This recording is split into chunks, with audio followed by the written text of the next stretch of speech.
In this video, pag-usapan muna natin ng isang bagay na hindi naiintindihan ng karamihan ng nagki-crypto, ang inflation and interest rate. Akala ng iba, hindi nila kailangan malaman to para lang sa mga economist yan or sa mga malalaking investor. Pero understanding this, kung ano ang nangyayari sa global economy, particularly in the US, ay malaki ang maitutulong sa atin as a crypto investor and trader. At dito ipapaliwanag ko sa inyo ng simple ang mga bagay na ito na siguradong makakatulong sa inyong crypto journey. At kung interesado kayo sa ganitong mga content, token reviews, crypto news, anything related to crypto, make sure to subscribe and hit the notification bell. So unahin natin ang inflation. Ang inflation, isa siyang fundamental economic concept na nagre-refer sa bilis ng pagtaas ng mga bilihin sa maikling panahon. Kaya kapag tumataas ang inflation, nagmamahal ang mga goods and services at apektado ang lahat. So ano naman ang main reason kung bakit nakakaranas tayo ng inflation? Merong 3 main types dito, ang demand pull inflation, cost pull inflation, and built-in inflations. So ipaliwanag natin ng isa-isa. Ang demand pull inflation, ito yung pangyayari na kapag tumaas yung demand sa mga goods and services sa isang economy at na-overwhelm nito yung supply, then magkakaroon ng imbalance. At mauuwi yun sa pagtaas ng price kasi mas maraming buyers than goods available. So bakit naman nangyayari ito? Pangunahing rason is economic growth. Kapag ang ekonomiya ay lumalago, makikita natin dito yung confidence ng mga consumer at businesses na gumastos ng mas marami. At ang overwhelming na demand na ito ang magiging dahilan naman para itulak pataas ang presyo ng mga bilihin. Isa pa dito is yung government spending. Ito yung panahon na gumagastos ang gobyerno ng malaki, particularly sa pagpapautang or money creation, na magdudulot ng overall demand in the economy na magtutulak din para magkaroon ng inflation. At pag-usapan natin ito mamaya kapag nasa interest rate part na tayo, yung monetary policy. Yung pag-e-export, nakakapag-contribute din ito sa demand pull inflation kasi yung supply ay nababawasan at napupunta sa ibang bansa na magdudulot din sa pagtaas ng price. Ang cost push inflation naman, nangyayari ito kapag tumataas ang production cost. Ito yung paraan na ginagawa ng mga producers ng product para ma-maintain yung profit margin nila. Nangyayari naman ito kapag tumaas yung mga raw materials tulad ng oil or metals na pwedeng makaapekto sa mga industriya na gumagamit nito na mapupunta din sa higher consumer prices. Labor cost, isa din. Minsan kapag nagtaas ng sahod ang company at hindi ito kayang saluhin ng profits, ipinapasa yan sa production cost na maaapektuhan naman ay ang mga consumers. Supply chain disruptions, katulad ng pag nagkaroon ng mga unexpected events like natural disasters, geopolitical tensions, pandemic, etc., magdudulot din yun ng inflation. Pangatlo, yung built-in inflation. Mas kilala din sa tawag na wage price inflation na nangyayari kapag ang mga businesses ay nagtaas ng price para ma-compensate ang higher wage demands. Kasi ang mga manggagawa humihingi yan ng taas sahod dahil tumataas nga ang bilihin.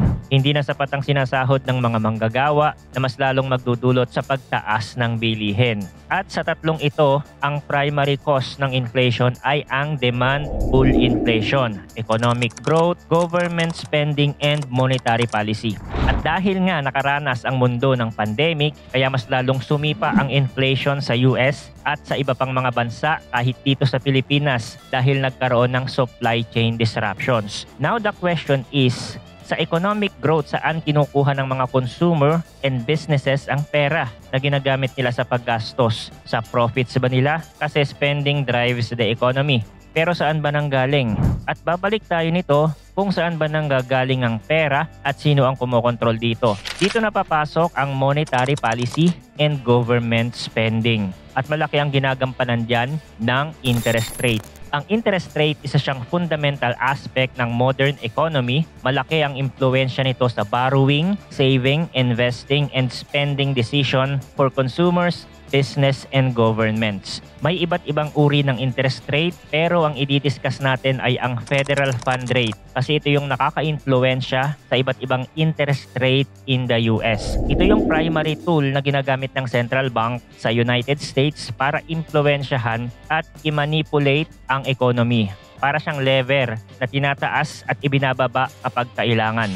Ang Fed kasi para itong bangko ng mga bangko, kapag in-adjust nito ang federal fund rate, apektado lahat ng interest rates in the economy tulad ng mortgage, car loan, and even savings account. Malaki ang impact nito kung paano gagastos ang mga tao at businesses. It's part of monetary policy ng gobyerno magbaba at magtaas ng interest rate to control the economy. Kapag mababa ang interest rate, mas madaling makakapangutang ang mga tao, katulad ng mga bahay, sasakyan, and other goods and services. Sa mga business naman, mas madaling makakakuha ng pang-finance sa business. It will also encourage investment expansion na magkikreate ng maraming trabaho. At dahil maraming pera ang nai-inject sa economy, people will buy and invest sa mga stocks and cryptocurrencies to make more money and everybody happy. Pero hindi pwedeng magpatuloy na ganito kasi mauuwi siya sa demandful inflation.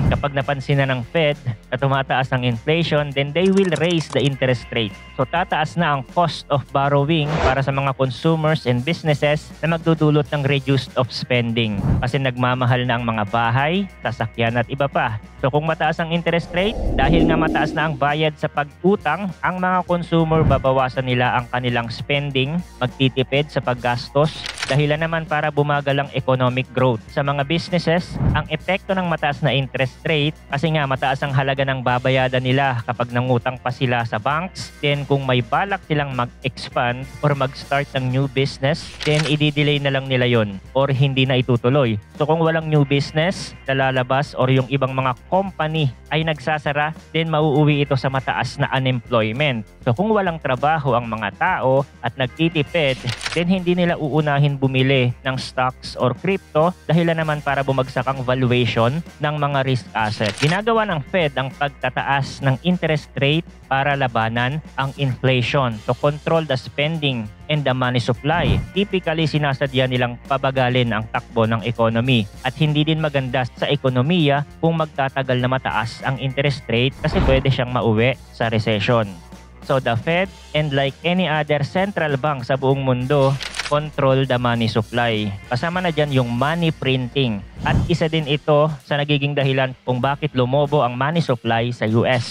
Particularly kung merong economic crisis. Katulad ng financial crisis na nangyari noong 2008, dito nag-implement ang Fed ng quantitative easing or QE, isang pulisiya ng central bank kung saan they will buy government securities or other financial assets para makapag-inject ng money into the economy. At ang pinaka-recent nga ay ang COVID-19 pandemic. Nag-print dito ng trillions ang Fed para suportahan ng economy, nag-provide ang government ng stimulus, inaasan yung unemployment benefits at nag-offer ng loans and grants to businesses. At halos zero na ang interest rate sa panahon na yon. At ang kapalit nun ay ang pagsipa ng inflation kasi imagine during pandemic, sarado ang mga kumpanya, saan kukuha ng pera ang gobyerno sa tax? Sarado nga ang ekonomiya at limited lang ang mga nakakapagtrabaho. So they need to print out of thin air. Kaya ngayon, dahil nananatiling mataas ang interest rate sa Amerika, ibig sabihin the government still trying to slow down the economy. Now, alam na natin yung basic ng inflation and interest rate, pero may epekto ba talaga ito sa crypto? Kasi yung iba hindi naniniwala na meron itong correlation sa traditional asset class. They think that Bitcoin is different at hindi apektado ng inflation at interest rate sa Amerika. Kasi there is a narrative here na si Bitcoin is a hedge against inflation. Parang gold. Pero kung titingnan natin sa mga previous data, hindi pa ito nagmamaterialize sa ngayon. Well, ipapakita ko sa inyo yung price action ni Bitcoin at yung price action ni Nasdaq or S&P 500 since 2015 kasi bata pa itong si BTC at konting data pa lang ang maikukumpara natin. So I started on late 2015 kasi ito yung panahon na inumpisahan ulit ng Fed na magtaas ng interest rate kasi noong 2008 financial crisis ibinagsak ng Fed sa zero ang interest rate para makarecover ang economy at inabot yun ng 7 taon para makaahon. At noong December 2015 nga nagsimulang magtaas ng interest rate ang Fed hanggang 2019. Pinanatiling mataas ang interest rate pero nasa 2.5% lang yon. Hindi masyadong mataas kung ikukumpara ngayon na nasa 5%. Now, obserbahan yung mabuti yung price action ni BTC at ni Nasdaq. Meron silang similarities. Ang narrative dito kay BTC is Bitcoin having ICO frenzy, etc. However, dito sa Nasdaq, there is no Bitcoin halving. Although may pagkakaparehas ng galaw kasi meron silang correlation, pero minsan mas nauuna yung reaction ng isa sa kanila and the other will follow. Nag-top dito si Nasdaq noong December 2017 pero nag-drop lang siya ng mabilis at naka-recover. Habang si BTC nag-top din at patuloy ng bumabagsak. So in this particular time, medyo lumalayo na yung correlation. However, nung mag-drop si BTC around November 2018, bumalik yung correlation, nag-drop din si Nasdaq. And then nagsimula silang maka-recover dalawa. Pagpasok ng 2019 around October, nagsimulang mag-cut ng interest rate ang Fed. Nagrally si Nasdaq, si Bitcoin medyo delay yung reaction niya, and then sudden market crash. Ito yung epekto ng COVID-19 March 2020 sa global economy. Same with Nasdaq. So kung mapapansin nyo, meron silang V-shape reversal and then tuloy-tuloy na silang umangat habang nananatiling mababa ang interest rate. Kasi sa panahon na ito, ibinagsak na yan ng Fed sa zero para makarecover ang economy, and the government is printing trillions. And again, katulad ng sinabi natin kanina, low interest rate, mas gumagastos ang mga tao and businesses, at yung iba napupunta sa mga stocks and crypto, resulta is bull market. Now, halos sabay silang nag-peak. Anong rason? Dahil mataas na yung inflation at andyan na yung anticipation ng mga investor na magtataas na ng interest rate. So nag-aalisa na yung mga investor, they are rebalancing their portfolio at lumilipat sa mga asset na mas nagpe-perform kapag tumataas ang inflation, katulad ng US Treasuries. So itong pagbagsak na ito is the anticipation of a rate hike. Around March 2022, nagsimula na yung rate hike at bumagsak na yung price ni Nasdaq at ni BTC. Bear market scenario. Now, bakit nag-rally naman dito? Around January 2023, kasi ito na yung anticipation of a rate cut. Although nananatiling mataas ang interest rate, ito na yung speculation of rate cut. So pag nag-cut na nga ng interest rate ang Fed, tinitingnan itong bullish ng mga investor. So knowing this, makakatulong ito sa atin as a crypto investor and trader kung ano yung magiging position natin sa market and should be aligned with the current macro and economic environment.